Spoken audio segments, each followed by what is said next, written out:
Hi everyone, my name is Itamar. I'm a tour guide here in Jerusalem, Israel. I also guide virtually, and today we're starting our podcast about virtual tourism. So, God's willing, we're going to interview guides and other people from the industry. And how lucky are we to start with our friend Apostolis? So, hi Apostolis. Hello, how are you, Itamar? How are you, I'm my doing friend? My great. dear colleague. Yeah, I'm very happy. You're the first one, and God's willing, we'll have many other that will join our podcast, and Hopefully, we'll learn. definitely not the last one. Hopefully, not the No, last no, one for God, sure. yeah, God forbid. So, just a freestyle chit chat. Who are you, Apostolis? Well, yeah, okay, let me just introduce myself. Maybe some people know me already, but for the rest of you, my name is Apostolis, and I am a tour guide working in my lovely, beautiful city of Ohrid in North Macedonia. So I am a visual tour guide. I've been doing physical tours. I also have my own tour agency, but I am now working quite a lot with the virtual tours as well. Yeah.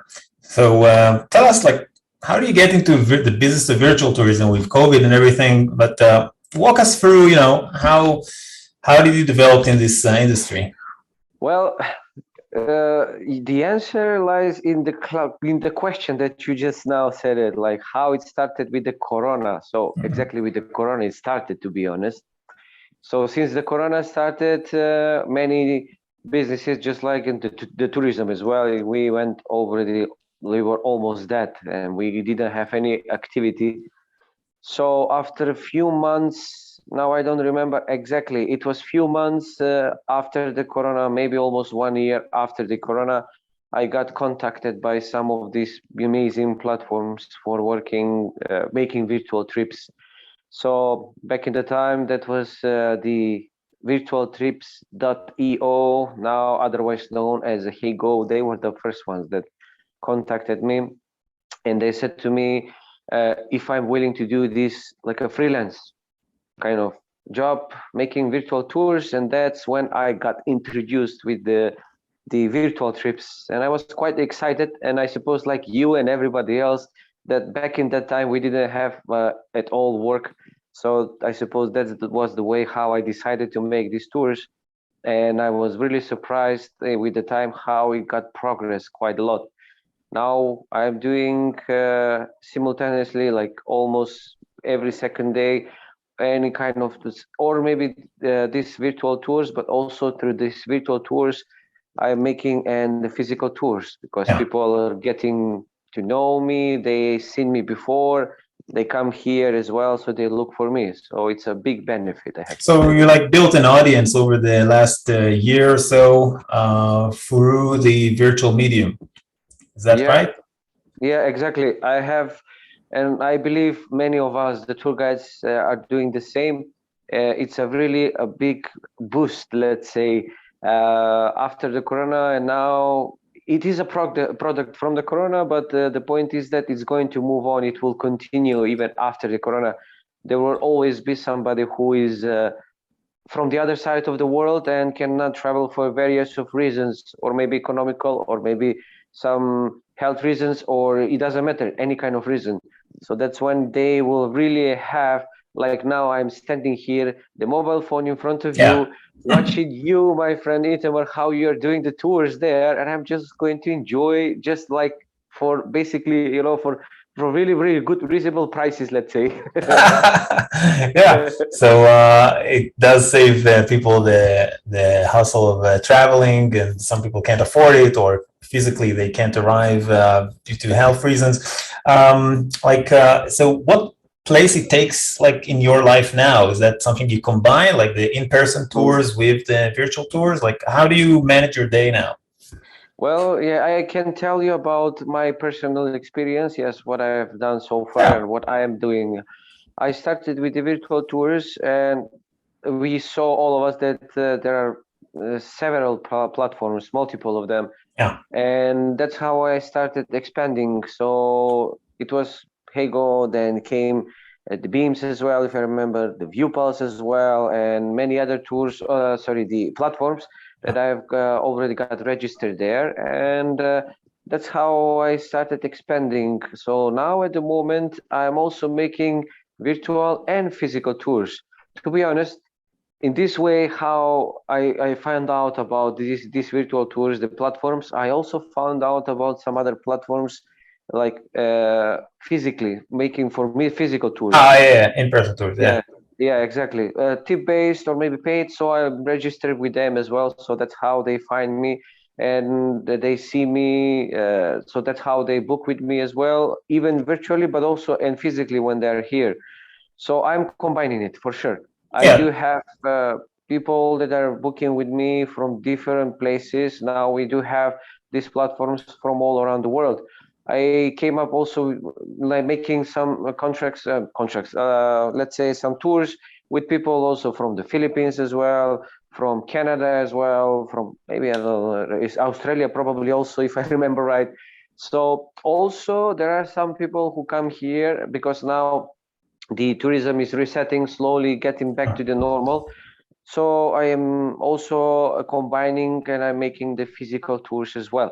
yeah. And but the virtual one, they're going to remain always because it's definitely a good advertising for you, my friend. I So mean, if you compare yourself to other guides, your colleagues in Macedonia, even in general, not necessarily in Ohrid, how do you see yourself? Like what position you felt like you had vis-a-vis your colleagues before and now? Like, what do you think?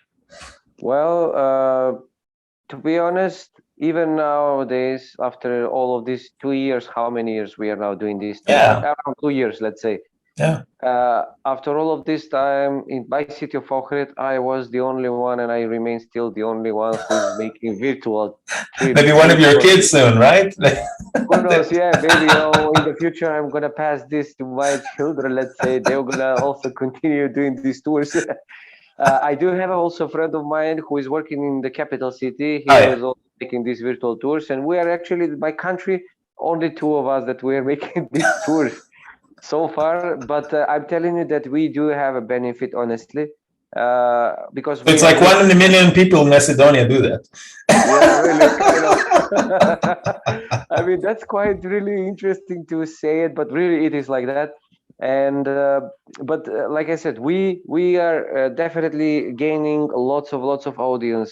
That's really the best part because people see you and finally they understand where this country is located and they finally see what my city of Ohrid has to offer. Because I know that it's not definitely some very known place like let's say Paris, for example, Yeah, for sure. or for example, I say the point is that my city of Ohrid is just waiting to be discovered. So I have this Ah, love chance, it. the unique opportunity to present it to the world, and they see it now, and they will eventually come. And once they will come here, well, they will find me. They know where I am. Ah, nice. And yeah, like how active were you on social media like before the pandemic started? And Mhm. what kind of new skills you acquired during this, year and a half that you've giving virtual tours? Well, I can say again that this kind of tours has really lots of benefits for me as well. First of all, finally, because I speak several languages, yes, but I most of the time with the physical tours, I was dealing with Greek people, let's say from my neighbor countries here, people from Poland, since I know the Polish language, Hmm. and not so many English people. So even though I have graduated in a English university, I had some period of time that I wasn't using the English. So now actually I got it back. So I got to the English language. I improved it again once more. And so that's one of the things which I gained definitely. I have contact with people, colleagues like you and many others from all around the world, Yeah. not only colleagues, but also I meet lots of people, the tourists, the virtual tourists, which I'm in contact with them, in touch. Some of them are from the United States. Some of them are even from the Southern America, let's say.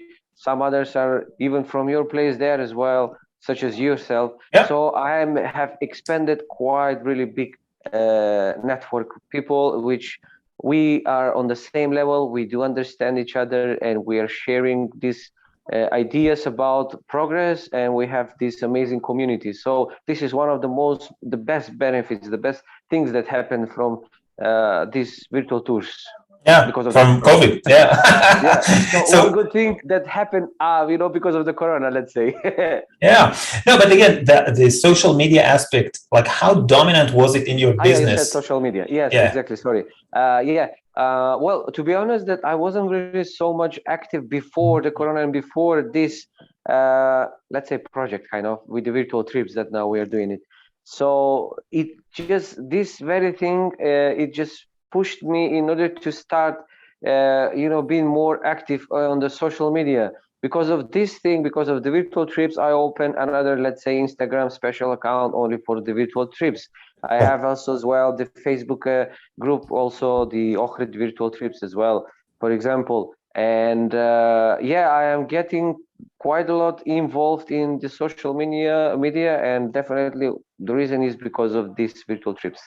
I want to ask you about travel agents, like the more, let's call it, legacy tourism kind of organizations. The travel companies, travel agents, not necessarily in Macedonia or Greece, like just in general.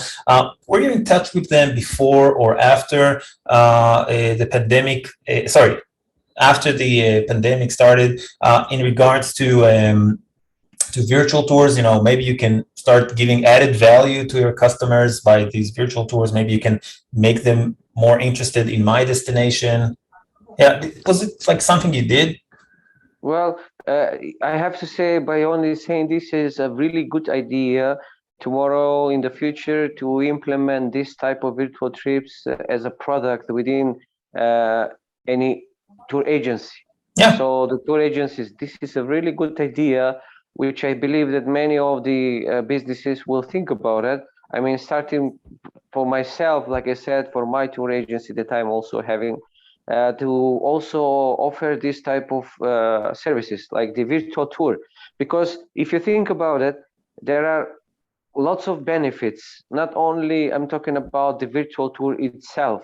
So let's say, for example, you have one group that comes from, let's say, United States, Yeah. and wants to visit your place, right?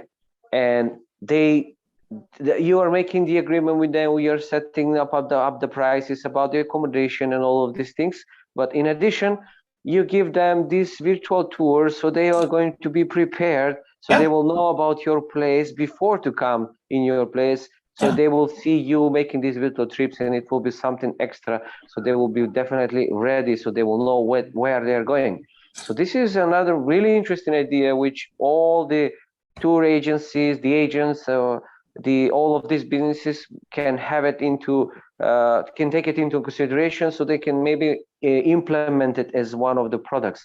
And that's how we're gonna, of course, give this kind of services for some prices that we're gonna set. And all of these things are definitely going to be in the future. I believe it's going to be really implemented in the tourism for sure. Yeah, I hope so too. Like a pre-arrival session, so they get to know you in person. They get to know, like, they don't have travel half the world, and they're not sure who are they going to meet and what's his English level, even, now stuff like that. Yes. And they see that they Yes, had exactly. chemistry with the guide. So yeah, for all of these reasons, I really think that legacy tourism is actually something that if we move forward with them, this will be great. So yeah, just wondered where you stand on it. Very cool. Anything else you want to tell us about your beautiful city, and how's the weather? Always. The weather is these days, just beautiful. Beautiful, For yeah. your Here too. information, if anybody is planning to come to visit my country, my city, we are on the northern part of the hemisphere, which means now we are starting with the summer slowly. So the city of Ohrid, I always say about one of the reasons why tourists are coming is because of the lake. My lake, what I say, of Ohrid. It's one of the most beautiful lakes where you can go for a summer vacation and swim in it. Plus, in addition, you will have all of these tours that I can provide for you, my friends, there, and you will have a chance to visit and to spend some nice holiday vacation in my city, but also discover this beautiful place. Plus, we have beautiful food as well and drinks. Yamas.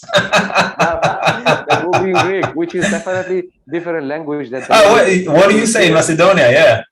Yeah, but we call it in our language. I mean, in our country here, we call it nazdravje. Nazdravje. Ah, That's a Slavic language, by the way. So you're gonna find this pretty much same expression in many of these Slavic countries, like also from your ex-Yugoslavia, let's say, in Serbia as well, Balkans. the Balkans, Montenegro, Croatia, Bosnia and Herzegovina, Slovenia as well, then Poland, Czech Republic, Nazdravje, it's Russia as well, I forgot to mention, Belarus, Okay, Ukraine. cool. Nazdravje. So, Okay, good. yeah. So I'll say L'chaim, and you'll say Nazdravje. Yeah, And definitely. God's willing, we'll continue to grow our community of virtual guides and expand this industry and expand our own business, which is great. Exactly. I mean, I want to say thank you really for giving me this opportunity. It was really my pleasure to be one of your first interviews. Absolutely, first one on this Like podcast. Hopefully, I'm not will be the last one, of course. No. And I'm looking forward to see, of course, you again, and maybe we're gonna make some other of this with, virtual interviews. Yeah, we'll follow up. No worries. So thank you again, Apostolis, and thank you guys for watching. I hope you enjoyed it, and there's more to come. So all the best.